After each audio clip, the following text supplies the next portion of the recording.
So I got something exciting brewing. I was able to get my hands on two Zhiyun MOLUS x60s. When I first started, I used a lot of colors in my work because I had crossed over from shooting music videos, and I've always just been a fan of using RGBs, using color splits. So the fact that I got my hands on these two lights, I was like, yeah, I gotta cook some things up. So I got a few ideas down.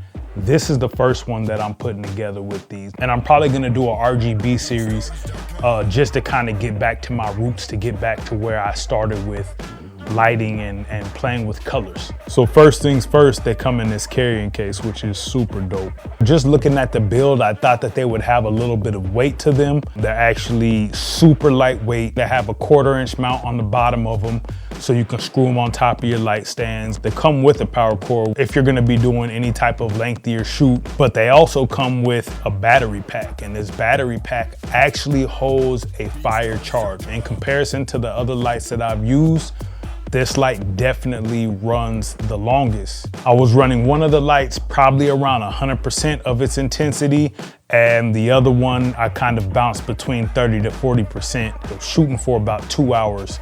I lost 1 bar on both of them. I've spoke about shooting with strobes or shooting with continuous light, and actually lately I've been doing a lot of continuous light shooting. I've really just been trying to produce some more moody images in my creative work, like in my personal stuff. And just kind of want to, you know, like I said, go back to my roots. I used a lot of continuous light when I first started. You can use strobes to achieve some of these looks. It just takes a little bit more for you to control it because strobes are so powerful. So it can be challenging for you to have to shape your light or direct your light to get a specific look.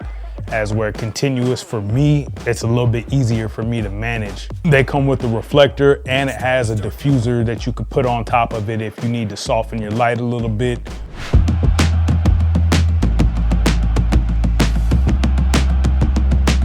I wanted to do something that was kind of futuristic, if you will, a little conceptual. It was a minimal setup. We used 2 lights for the entire duration of the shoot. We kind of just moved around the angles of the lighting. So rather we're side light and key light from the front or rim light from the back, cross lighting. We just used a couple different techniques to play around with the shadows and the colors and where the light was actually hitting. And they have this Bowens mount adapter available, which was super helpful because I had some other attachments that I use on my other lights, but I wanted to attach it to the x60.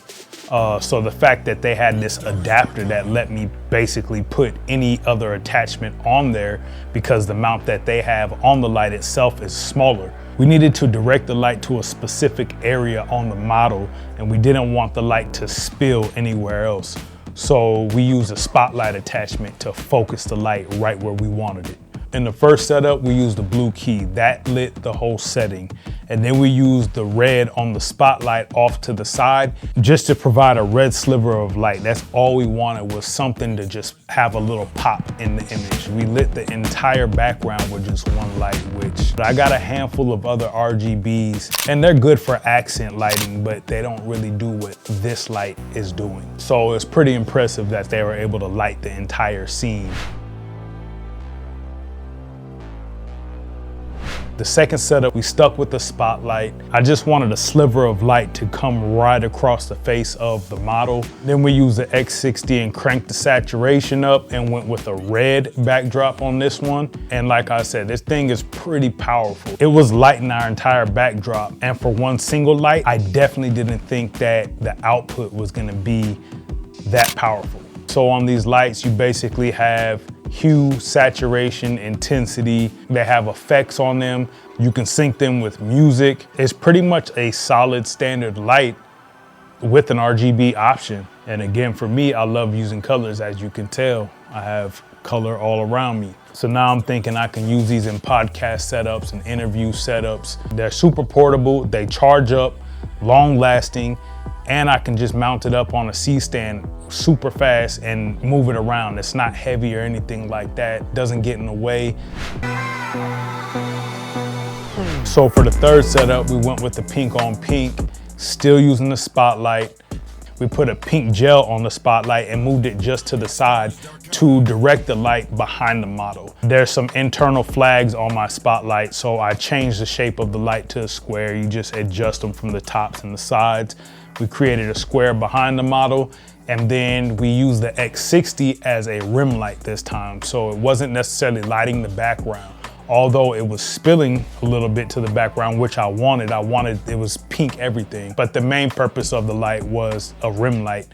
So we shine that back at us, and I centered the model right in the middle of our hotspot on our background. So for these, it was supposed to be more of a silhouette shot. I just didn't want the model to be pitch black. We got a little more creative with the posing on these. The other ones we kind of set specifically to be portrait shots, and on these we plan to move around a bit. If my knees are feeling good for the day, I can demonstrate the poses. Can we do something like balance leany, like a fall? Yeah. Just try to hold it as long as possible. Go ahead. But yeah, all in all, these X60s, solid. What Keith Lee say? 10 out of 10. Yeah, but no, for real, the lights are super dope. I'm gonna put together some more content using them in some other ways. And who knows, maybe it'll inspire somebody to do something similar. You know what I'm saying? Create to inspire. There's really a lot you can do with these, even if you just wanted to use them as standard lights and just use regular 5600 or something like that. Standard light, these are great. But for me, for right now, I'm definitely gonna do a lot more RGB split stuff and really just play with a lot of tones. I love playing with color tones. Let me know what you guys think about the shots down in the comments. Make sure you subscribe. Punch that notification bell so you know the next time we drop. And if you can, hit that like button for me on this one so we can boost it up a little bit. But yeah, man, that's it. I'm out.